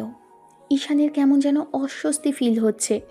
ভাবির হাতে স্পর্শ করেছে, এতদিন যাকে ভাবি ডেকেছে, আজ কিনা তাকেই বউ হিসেবে ভালোবাসতে হবে। আজ না বাসলেও কাল তো বাসতেই হবে। কথাগুলো ভেবে চুপ করে রইল। ঈশান কিছুক্ষণ বাদে মেয়েটাকে শোয়ার কথা বলে নিজেও শুয়ে পড়ল। মাঝে দেখতে দেখতে কাটলো 6টা মাস। এই 6টা মাসে ঈশানের 2টা বন্ধু বিয়ে করেছে। ঈশান দুজনের বিয়েতেই গিয়েছে, কিন্তু ওদের বিয়ে হলেও সবাই বলাবলি করছে ওদের বেবি কেন হচ্ছে না, ওরা বেবি কেন নিচ্ছে না। আত্মীয় স্বজন আশেপাশে অনেকেই এসব বিষয় নিয়ে এখন বলাবলি করে, তবে ঈশানের সামনে নয়, ঈশানের বাইরে গেলে। ঈশানের আম্মু অনেকবার করে বলেছে যে একটা বেবি নিয়ে নিতে, কিন্তু আদ্রিতার সাহস হচ্ছে না এসব বলতে। লজ্জায় মেয়েটা বলতেও পারে না। আবার ছেলেটার প্রতি যে কিছুটা অনুভূতি তৈরি হয়েছে সেটাও বলার মতো সাহস করে উঠতে পারে না। লজ্জায় কেমন যেন সবসময় চোখ মুখ লাল হয়ে থাকে, সেটা ঈশান বুঝতে পারে। তাই তেমন কোনো বিপত্তিকর বাজে কথা ওকে বলে না, যার জন্য আদ্রিতার মনটা খারাপ হয়ে যাবে। 6 মাসের মাথায় সেদিন ঈশান আদ্রিতাকে নিয়ে ঘুরতে বেরিয়েছিল। সারাটা বিকেল ওরা পুরো শহর ঘুরল। তারপর ঘুরতে ঘুরতে সন্ধ্যা হয়ে যায়। আদ্রিতা তখন ঈশানের বাইকের পেছনেই বসেছিল। ছেলেটা চালাচ্ছিল আর আদ্রিতা ওকে পেছন থেকে এক হাতে জড়িয়ে ধরে রেখেছিল। ঈশানের মনে হচ্ছিল ভালোবেসে বিয়ে করেছে দুজন। আবার পরক্ষণেই মস্তিষ্কে একটা কথাই খেলে গেল যে মেয়েটা তো তার ভাবি ছিল। কথাটা ভাবতেই বুকের ভেতরেই কেমন যেন করে উঠল। মেয়েটা ওকে ভালোবাসবে কিনা জানে না। অন্যদিকে আদ্রিতা খেয়াল করলো লাইটের আলোতে ঈশানের মুখটা কেমন কালো হয়ে আছে। ছেলেটা কেমন যেন আজকাল চুপচাপ হয়ে থাকে, তেমন কিছু জিজ্ঞেসও করে না। ওর ভালো মন্দ জিজ্ঞেস করেই চুপ থাকে। আগে তো একটু মজা করতো, কিন্তু সেদিন যখন হাতে চুমু খেয়েছিল তারপর থেকে আর কখনো হাতটাও ধরে দেখেনি। আদ্রিতার কেমন যেন ছন্ন ছাড়া লাগে, মনে হয় ঈশান ওর থেকে দূরে সরে যাবে। কথাগুলো ভেবে মন খারাপ করে থাকে। আম্মু ওকে বলেছে এসব নিয়ে চিন্তা না করতে, তাতেই শরীর খারাপ করবে। তাছাড়া যদি এত চিন্তা হয় তাহলে যেন ছেলেটার সাথে এসব বিষয়ে কথা বলে, নিজেদের মধ্যে সব কিছু ঠিকঠাক করে নেয়। কিন্তু আদ্রিতা লজ্জায় ঈশানকে বলতে পারে না। এখন সময় নেওয়াটা শেষ হয়েছে, ও চাইলে পারে ঈশানের কাছে আসতে, কিন্তু আদ্রিতা বলার মতো সাহস করে ওঠে না। ইদানিং আদ্রিতা খেয়াল করছে ঈশান বাইরেই বেশি সময় কাটায় ব্যবসার কথা বলে। আদ্রিতা যতবার বলে এত দেরি হয় কেন, ঈশান তখন বলে ব্যবসার জন্য একটু হিসাব নিকাশ করতে গিয়ে দেরি হয়ে গেছে। ঈশান আদ্রিতাকে এড়িয়ে যাওয়ার চেষ্টা করছে। জানি না কেন ছেলেটা আজকাল এরকম করছে, তবে আদ্রিতার খারাপ লাগে। ঈশানের এমন এড়িয়ে যাওয়াতে ওর বুকের ভেতর কেমন যেন একটা ভয় কাজ করছে। ঈশান কি তাহলে ওকে ভালোবাসতে পারেনি? কথাগুলো ভেবে আদ্রিতা মন খারাপ করে রইল সারাদিন। ঈশান সন্ধ্যার মুখে বাসায় আসলো, তারপর আবার রাত 8টার দিকে খাওয়া দাওয়া করে বেরোলো। ঈশান বেরিয়ে যাওয়ার সময় আদ্রিতা বলার সুযোগ পেল না যে তাড়াতাড়ি যেন ফেরে। একা ঘরে থাকতে ওর ভালো লাগে না, কেমন ভয় ভয় লাগে। সবসময় মনে হয় ছেলেটার যদি সত্যি ওর ভাইয়ের মতো দূরে চলে যায় তাহলে কি করে থাকবে। আদ্রিতা বুঝতে পারে ঈশান চায় এখন ওর কাছে আসতে। ঈশান আদ্রিতাকে বলেছিল ও যেদিন চাইবে সেদিনই ঈশান কাছে আসবে, কিন্তু মেয়েটা কি করে বলবে এমন একটা কথা? লজ্জায় এরকম কথা বলার মতো সাহস হয়ে ওঠে না। রাত 12টা বেজে যাচ্ছে, তারপরও ঈশান বাসায় ফিরছে না। শেষে আদ্রিতা ঈশানকে বেশ কয়েকবার কল করল। ছেলেটা কলটা রিসিভ করতেই আদ্রিতা কাঁদো কাঁদো কণ্ঠে বলতে লাগলো, কি হলো? তুমি বাসায় আসতেছো না কেন? একা থাকতে ভালো লাগছে না, ভয় লাগছে আমার। তুমি এত রাত করে বাসায় বাইরে কি করতেছো? তুমি আজকাল বেশি ব্যস্ত বাসার বাইরে। আব্বু আম্মু তোমায় নিয়ে টেনশন করে, আমার কতটা খারাপ লাগে কি করে বোঝাবো? তুমি তুমি বাইরে থাকলে ভয় লাগে, তুমি জানো না? তোমাকে বলেছি না বেশিক্ষণ বাইরে গিয়ে থাকবে না। তাহলে কি করব? ঘরে বউ যদি ভালো না বাসে, পুরুষ তো বাইরে এসে আড্ডা দেবেই। আর যদি ভালোবেসে ডাকতেন, বলতেন যদি কাছে আসতে কিংবা বাসায় ফিরে আসতে, তাহলে আগেই আসতাম। কিন্তু তেমন করে কখনো ডাকেনি, আর বলেননি কোনো দিন যে আপনি আমাকে ভালোবাসেন কিংবা আপনার আমার প্রতি একটু মায়া হলেও জন্ম নিয়েছে। কিন্তু কিছু বলেন না, আপনি চুপ করে থাকেন, সবসময় এড়িয়ে যান। আমি কি করব? আমার কি দোষ আছে বলতে পারেন? আমাদের সম্পর্কটা তো কোনো ছেলে খেলা নয়, সম্পর্কটা পবিত্র। তাহলে কেন আপনি আমাকে ভালোবাসতে পারবেন না? আমি কি এতটাই অযোগ্য যে আমাকে একটু ভালোবাসা যায় না? আদ্রিতা চুপ করে রইল। মেয়েটা কথা বলছে না দেখে ঈশান বিরক্তি নিয়ে কলটা কেটে দিল। ঈশান বাসার উদ্দেশ্যে রওনা দিল। 8 ঘন্টা পর বাসায় এসে কলিং বেল দিলে আদ্রিতা এসে দরজা খুলে দেয়। ঈশান ভেতরে আসতেই মেয়েটা ওকে জাপটে জড়িয়ে ধরল আর ফুপিয়ে কেঁদে উঠল। আদ্রিতা 2 হাতে ঈশানকে জড়িয়ে ধরে ফোপাতে লাগলো। মেয়েটা ভয় পেয়েছে বোধহয়, তাই এমন করে কাঁদছে। ঈশান সেটা ভেবেই বলতে লাগলো, আমি চলে আসি, আর ভয় পেতে হবে না। এখন ছাড়ুন, দেখি রুমে যাই। আদ্রিতা তাও ছাড়ল না, ফুপিয়ে ফুপিয়ে কাঁদতে লাগলো। মিনিট 5 কেমন করে দাঁড়িয়ে রইল ঈশান। একটা বারের জন্য মেয়েটাকে বুকের সাথে জড়িয়ে ধরল না। আদ্রিতা একটা সময় ওর বুক থেকে মুখ তুলে বলতে লাগলো, এই ভয়টা এমনি এমনি নয় ঈশান, তোমাকে হারানোর ভয়ই কাঁদছি। তুমি কি বুঝতে পারো না? তোমাকে আমি বলতে পারি না তার মানে এই না যে তোমায় আমি ভালোবাসি না। 6টা মাস হয়ে গেল, তুমি তো পারো আমার কাছে আসতে। আমি কি তোমাকে খুব বেশি খারাপ ভাবতাম? তুমি তো জোর করে আসলে আমি তোমার ডাকে সাড়া দিতাম। কই, কখনো তো আমার কাছে আসার চেষ্টাও করোনি। সেদিন সেদিন ওই রকম করে নিজেকে বললে, আবার নিজেই অনুতপ্ত হলে। আমি তোমাকে কখনো বলেছি যে আমি তোমাকে খারাপ ভাবি, কিংবা আমার 1 বছরের উপরে সময় লাগবে? তুমি কেন আমার কাছে আসো না? আমি আমি যে তোমায় ভালোবাসি তুমি বুঝতে পারো না, এই জন্যই তো ভয় লাগে। আমাকে কি ভালোবাসা যায় না ঈশান? একটু কাছে টেনে নেওয়া যায় না? রাতে কেন আমি হাঁসফাঁস করতে থাকি সেটা তুমি কেন বুঝতে যাও না? আমার তোমাকে কাছে পেতে ইচ্ছে করে। একটা মেয়ে কতদিন তার স্বামীর ভালোবাসা ছাড়া দূরে থাকবে বলতে পারো? আম্মু প্রতিনিয়ত বলে আমাদের বেবি আসে না কেন। আমি কি করে আম্মুকে বলবো তার ছেলে আমাকে স্পর্শ করেও দেখে না? তাহলে বেবিটা আসবে কি করে? ও, তার মানে আম্মু বলেছে বলেই আজকে এই ভালোবাসা উপচে পড়ছে। বুঝে গেছি, আপনার এই ভালোবাসা দেখাতে হবে না আমাকে। ঈশান কথাটা বলেই আদ্রিতাকে ছাড়িয়ে রুমের দিকে যেতে গেলে আদ্রিতা ফোপাতে লাগলো আর ঈশানের পেছন পেছন আসতে লাগলো। মেয়েটা বারবার বলতে লাগলো ওকে ভালোবাসে। ঈশান আদ্রিতাকে এড়িয়ে ওয়াশরুমে চলে গেল। তারপর ফ্রেশ হয়ে আসতে আদ্রিতার সামনে দাঁড়াতে গেলে ঈশান ওকে 1 হাত ধরে সরিয়ে দিল। এসে বেডে বসতে গেলে আদ্রিতা ওকে পেছন থেকে জড়িয়ে ধরল। ঈশান জোর করে ছাড়িয়ে নিয়ে মেয়েটার দিকে ঘুরতেই এবার আদ্রিতা যেটা করলো সেটার জন্য ঈশান প্রস্তুত ছিল না। আদ্রিতা হুটহাট করে ঈশানের পায়ের সামনে এসে দাঁড়ালো। তারপর পা দুটো উঁচু করে হুটহাট করে ওর শার্টের কলার আঁকড়ে ধরে ঠোঁটের সাথে ঠোঁট মেলালো। আদ্রিতা জানে ঈশান বিশ্বাস করবে না। ঈশানের দূরত্ব এই আদ্রিতাকে বুঝিয়ে দিয়েছে যে ভালোবাসার মানুষকে বেশি দিন দূরে রাখতে নেই। স্বামী স্ত্রীর সম্পর্কটা পবিত্র, তাই পবিত্র সম্পর্কে বেশি দিন দূরত্ব বজায় রাখাটা শ্রেয় নয়। আদ্রিতা সেটা ভেবে বলেছিল। তার উপর ওরও তো ইচ্ছে করে আম্মু ডাক শুনতে। মুখ ফুটে বলতে না পারলেও আজ খুব করে ইচ্ছে করছিল ছেলেটাকে নিজের সাথে মিশিয়ে নিতে। যদি একবার ওর ভালোবাসায় নিজেকে রাঙিয়ে নিতে পারত, তাহলে মনে হয় নিজেকে পরিপূর্ণ মনে হতো। আদ্রিতা সেটা ভেবেই ঈশানকে প্রমাণ দেওয়ার জন্য ঠোঁটে কিস করে বসে।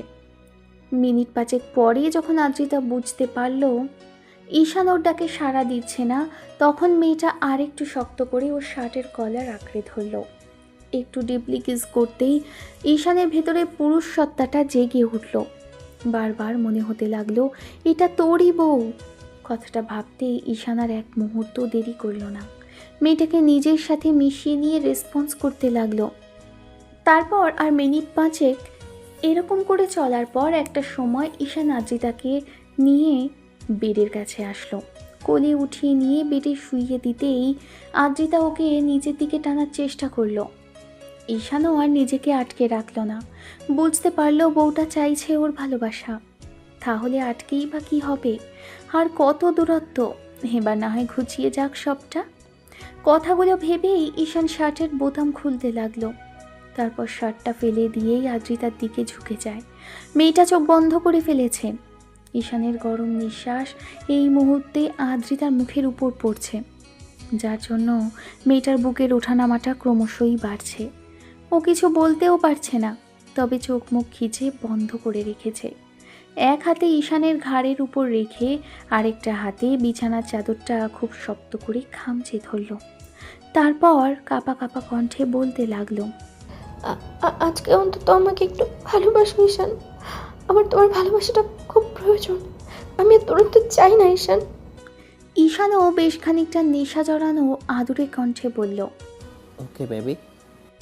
ঈশানের মুখে এমন কথা শুনে আদ্রিতার কান গরম হয়ে গেল। ও চুপ করে রইল। কিছুক্ষণের মধ্যে ঈশান ওর গলায় আর গলায় নাক ডোবালো। সাথে সাথে আদ্রিতা শিউরে উঠল। ছেলেটার গরম নিঃশ্বাসে ঘাড়ের উপর পড়তেই কেমন যেন পাগল পাগল লাগছিল নিজেকে। তার উপর ঠোঁটের অবাধ্য স্পর্শ যেন আরও বেশি উত্তেজিত করে দিচ্ছিল। আদ্রিতা থাকতে না পেরে 2 হাতে শক্ত করে ঈশানের পিঠটা খামচে ধরল। এর মাঝে ঈশান আদ্রিতার বুকের উপর থেকে শাড়ির আঁচলটা পুরোপুরি সরিয়ে ফেলেছে। তারপর ছেলেটা কিছুক্ষণ চেয়ে থেকেই বুকের উপর ঠোঁটে স্পর্শ দিল, আর বাকি যেগুলো ছিল সেগুলো শরীর থেকে পুরোপুরিভাবে সরিয়ে দেয়। দুজনের জায়গা বেডে হলেও ড্রেসগুলো গড়াগড়ি খেতে থাকে ফ্লোরে। আদ্রিতাকে আদুরে স্পর্শে ভরিয়ে দিতে থাকে ঈশান। একটা সময় মেয়েটার শরীরের প্রতিটা ভাঁজে চুমু আর ভালোবাসার স্পর্শ এঁকে দিতে থাকে ছেলেটা। আদ্রিতা শিউরে উঠে শক্ত করে আঁকড়ে ধরার চেষ্টা করে। ঈশানও ওকে বাধা দেয় না, তবে মনে হতে থাকে মেয়েটার এত লজ্জা শরম আজকে কোথায় গেল। কিন্তু এই মুহূর্তে এসব ভাবার সময় নয়। বউকে আদর করতে হবে, সেটাই মূল উদ্দেশ্য। ঈশান আদ্রিতার নাভির কাছে চলে আসে, চুমু দিতে থাকে। তারপর যখন সেদিকে তাকালো, একটু বাদেই আদ্রিতা চোখ জোড়া খুলল। ঈশানকে ওরকম নেশালো চোখে তাকিয়ে থাকতে দেখেই ওর মাথার চুলগুলো খামচে ধরে। একটু নিচের দিকে টেনে নামাতেই আদ্রিতার ইচ্ছে আর চাওয়াটা ঈশান বুঝতে পারে। ছেলেটা আদ্রিতার নাভিতে মুখ ডুবিয়ে দেয়। কয়েকটা চুমুক খেতেই মেয়েটা উন্মাদের মতো জোরে জোরে নিঃশ্বাস নিতে থাকে। পেটের সাথে ছেলেটাকে চেপে ধরে। তারপর যেটা হয় সেটার জন্য দুজনেই এই মুহূর্তে অপেক্ষা করছিল পুরো 6টা মাস যাবৎ। দুজনে চাদরে আবৃত হলো, ভালোবাসায় পরিপূর্ণ হলো দুজন। কিছু দুষ্টু মিষ্টি আর আদুরে স্পর্শের শব্দগুলো ভেসে বেড়ালো পুরো রুম জুড়ে। আর দুজনের ভালোবাসা পরিপূর্ণ হলো। ঘণ্টাখানিক পরের ঘটনা। আদ্রিতা ঈশানের বুকে মাথা রেখে ছেলেটার বুকের মধ্যে বিড়াল ছানার মতো গুটিসুটি মেরে চোখ বন্ধ করে রেখেছে। ঈশান ওর মাথার চুলগুলো নিয়ে খেলা করছে আর বারবার চুমু খাচ্ছে চুলের ভাঁজে। আদ্রিতা আজকের এই ভালোবাসাতেই বুঝে গেছে ঈশান ওকে কতটুকু কাছে চেয়েছিল। আর আজকে যদি এরকমটা না হতো তাহলে হয়তো ছেলেটার অবহেলাটা বাড়তো। আদ্রিতা কথাটা ভেবেই ঈশানের বুক থেকে মুখ তোলে, তবে চোখ জোড়া বন্ধ করেই আমতা আমতা করে বলতে লাগলো, এমন করে সবসময় ভালোবাসবে তো আমাকে, আর কখনো অবহেলা করবে না তো, দূরে সরিয়ে দিবে না তো ঈশান? নিজেই কাছে টেনে নিয়েছেন, আবার নিজেই অবহেলার কথা বলছেন। আপনি আমাকে এমন করে ভালোবাসার সুযোগ দিলে আমি অনেক আগেই বাঁচতাম, কিন্তু আপনি নিজেই আমাকে কাছে আসতে দেননি। বলেননি আপনি আমাকে ভালোবাসেন, তাহলে কি করে আমি ইচ্ছে করে দূরে ছিলাম? জোর করে কাছে আসলে বলতেন বিয়েটা এই জন্যই করেছি যে সুন্দরী একটা ভাবিকে পেয়েছিলাম, তাকে বিয়ে করেছি যেন তার সাথে এগুলো করতে পারি, তাই কাছে আসা হয়নি। আর একবার ভাবি বলে ডাকলে না, সারা জীবন ভাবি বলেই ডাকতে হবে বলে রাখলাম। ওকে, আর বলবো না, নিন এবার ঘুমান। একবার আপনি, আবার একবার তুমি, কখন কি বলো সেটা নিজেও বুঝতে পারো না। বলছি না তুমি করে ডাকবে। আচ্ছা বাবা, ডাকবো। এবার ঘুমাও, আর আমাকেও একটু ঘুমাতে দাও। আমার ঘুম আসছে না, শরীরটা খুব ব্যথা করছে। প্রথমবার এরকম তো, তাই কেমন যেন লাগছে ঈশান। বলো কি, প্রথমবার এইগুলো হচ্ছে তার মানে কি? আমি আবার কখন কি করলাম? ফাজিল, আমি তাই বলিনি। প্রথমবার শরীরে ব্যথা করে তাই বলছি। আর আর কামড়ের কথাটা বলে আদ্রিতা নিজেই লজ্জা পেয়ে গেল। লজ্জায় চোখজোড়া বন্ধ করে ফেলল। ঈশানোর মুখের উপর থেকে হাতগুলো সরিয়ে মুখে কিছুক্ষণ চুমু দিল। তারপর ঠোঁটের সাথে আলতো করে ঠোঁট ছোঁয়াতেই আদ্রিতা আবারও কেমন ঘোরের মধ্যে চলে যাচ্ছিল। ঈশানকে দূরে সরিয়ে দিতে গেলে ছেলেটা আবারও ওর গলায় আর ঘাড়ে মুখ ডোবায়। এই ভালোবাসার যেন শেষ নেই। আদ্রিতা চেয়েও ঈশানকে আটকাতে পারে না, উল্টো নিজের সাথে মিশিয়ে নেয়। রাতে কয়েকবার করে দুজনের মাঝে ভালোবাসার ঝড় বয়ে গেল। শেষে আদ্রিতা ক্লান্ত হয়ে বেডে শুয়ে পড়তেই ঈশান গিয়ে ওর বুকের মধ্যে মাথা রেখে শুয়ে পড়ে। এমন করে কাটলো 2 মাস। 2 মাস বাদে সেদিন যখন দুপুরের দিকে বাসায় আসছিল ঈশান, আর আসার সময় যখন মেয়েটার জন্য একজোড়া নূপুর নিয়ে আসছিল, তখন মনে হলো নিজের হাতে আজকে বাসায় এসে মেয়েটাকে পরিয়ে দিবে। বিয়ের পরে আদ্রিতাকে তেমন কিছু দেওয়া হয়নি, সেটা ভেবেই ওর অজান্তেই একজোড়া নূপুর গড়িয়েছে। বাসায় এসে যেটা দেখতে পেল সেটার জন্য খানিকটা চিন্তিত হয়ে গেল ঈশান। কারণ আদ্রিতা বারান্দায় দাঁড়িয়ে পেটে হাত দিয়ে বমি করছিল, আর আম্মু ওর থেকে কিছুটা দূরে দাঁড়িয়ে আছে। ঈশান তাড়াহুড়ো করে এসে ওর পেটে হাত দিয়ে পাশে দাঁড়ালো। মেয়েটা ঈশানের দিকে একবার তাকিয়ে আবারও কয়েক দফা বমি করলো। ঈশান পানি এগিয়ে দিতেই আদ্রিতা চোখে মুখে পানি দিল। ঈশান ওকে একটা জায়গায় নিয়ে বসাতেই আম্মু বলতে লাগলো, তুমি ওকে একটু রুমে নিয়ে গিয়ে শুয়ে দাও, আমি ওর জন্য কিছু নিয়ে আসছি। আদ্রিতা হেঁটে যাবে তার আগেই ঈশান ওকে কোলে ওঠায়। আম্মু ওর সামনে এরকম কর্মকাণ্ডের জন্য আদ্রিতা লজ্জা পেলেও ঈশানের গলাটা জড়িয়ে ধরে রাখে। ঈশান মেয়েটাকে নিয়ে রুমে আসতেই বেডে শুইয়ে দেয় মেয়েটাকে।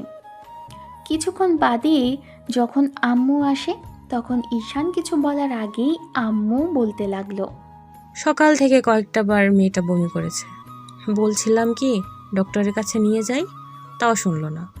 আমার কথা শুনবে কেন? তারপর ভালো খারাপ কিছু হলে তখন বলবে আমার বউকে তোমার দেখে রাখোনি, এখন তুমি এসেছো, সামলাও বউকে। শরীর খারাপ লাগছে? গা গোলাচ্ছে কবে থেকে? কালকে রাত থেকে। কিছু খেয়ে নাও, আমি ডক্টর দেখিয়ে নিয়ে আসি। আদ্রিতা বারণ করবে তার আগে ঈশান রাগী চোখে তাকাতেই আদ্রিতা চুপ করে রইল। ঈশান একটু বাদে মেয়েটাকে নিয়ে বেরোলো। আদ্রিতার শরীরটা খুবই খারাপ করেছে, তাই ঈশানের বুকে মাথা এলিয়ে দিয়ে জড়িয়ে ধরে রেখেছে। দুজন রিক্সা করে যাচ্ছিল। রিক্সার মধ্যেও দুবার আদ্রিতার গা গলিয়ে উঠছে। ঈশান ওকে শক্ত করে বুকের মাঝে জড়িয়ে ধরে রাখলো। তারপর ডক্টর দেখালো, চেক আপ করে জানতে পারলো যে আদ্রিতা প্রেগনেন্ট। ডক্টরের কাছ থেকে এরকম খুশির সংবাদ শুনেই আদ্রিতাকে ডক্টরের সামনেই জড়িয়ে ধরেছিল ঈশান। আদ্রিতা লজ্জায় শেষ হচ্ছিল। বাসায় আসার পর ঈশান আদ্রিতাকে রুমে নিয়ে চলে যায়। লজ্জা পেয়ে আম্মুকে সবটা আবার নিজেই বলে। আব্বু আম্মু তারপর বন্ধুদের জানায়। খারাপ সময়ে যারা পাশে ছিল সবাইকেই জানালো। সবাই মন ভরে দোয়া করলো, বলল খেয়াল রাখতে। রাতে আদ্রিতাকে ঈশান নিজের হাতে খাইয়ে দিচ্ছিল। মেয়েটা খেতে চাইছিল না, বার কয়েক আবারও বমি করেছে। তারপরও ঈশান জোর করে খাইয়েছে আর বলেছে, এখন তুমি একা নাও, এখন না চাইলেও খেতে হবে। চুপচাপ খাবার খাও। আমাদের বেবির কথা ভেবে হলো খাবার খেতে হবে তোমাকে। আদ্রিতা ঈশানের কথা ফেলতে পারে না। ছেলেটা যে বড্ড বেশি ভালোবাসে, কারণ ওর ভাইয়ার ভালোবাসা পাওয়ার আগেই সে ওকে ছেড়ে চলে গিয়েছিল, তাই ভয় হয়।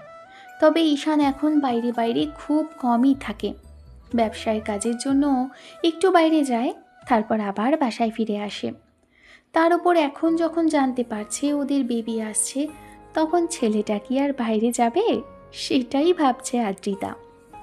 আদ্রিতাকে খাইয়ে দিয়ে নিজেও নিচে গিয়ে খেয়ে আসলো। একটু বাদে এসে দেখলো আদ্রিতা বসে আছে। ঈশান ওর দিকে নুপুর জোরে এগিয়ে দিতেই মেয়েটা খুশিতে ওকে জাপটে জড়িয়ে ধরল আর গালে কিছুক্ষণ চুমু খেয়ে ওর বুকের মাঝে মাথা রাখলো। ঈশান নিজের হাতে ওর পায়ে নুপুরগুলো পরিয়ে দিয়ে বলল, পছন্দ হয়েছে বউ? খুব বেশি পছন্দ হয়েছে। তুমি জানলে কি করে আমার নূপুর এত পছন্দ? জানতাম না, তবে পাগুলো খালি খালি লাগছিল। অনেকদিন ধরেই গড়িয়ে দেওয়ার চেষ্টা ভাবছিলাম, তবে কাজের চাপে যেতেও পারছিলাম না, আর টাকা তেমন হাতেও ছিল না। সব কিছু খরচ করে একদম হাত ফাঁকা করে তো আর কিছু করা যায় না। সেজন্যই ভেবে রেখেছিলাম টাকা আসলে গড়াবো। তুমি আবার এখন বলো না যে এত টাকা খরচ করার কি দরকার ছিল। আমার বউকে আমি দিতেই পারি। আদ্রিতা ঈশানের বুকের মধ্যে চুমু খেলো। ঈশানও চুলের ভাঁজে চুমু খেয়ে জড়িয়ে ধরে রাখলো।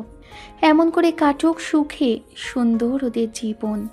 ভালো থাকুক দুজনে, মিলেমিশে একাকার হয়ে থাকুক ভালোবাসা। দেখা হচ্ছে পরবর্তী অন্য কোনো দিন, অন্য কোনো গল্পে। ততদিন পর্যন্ত সুস্থ থাকবেন, ভালো থাকবেন, আমাদের সাথেই থাকবেন। ধন্যবাদ। আল্লাহ হাফেজ।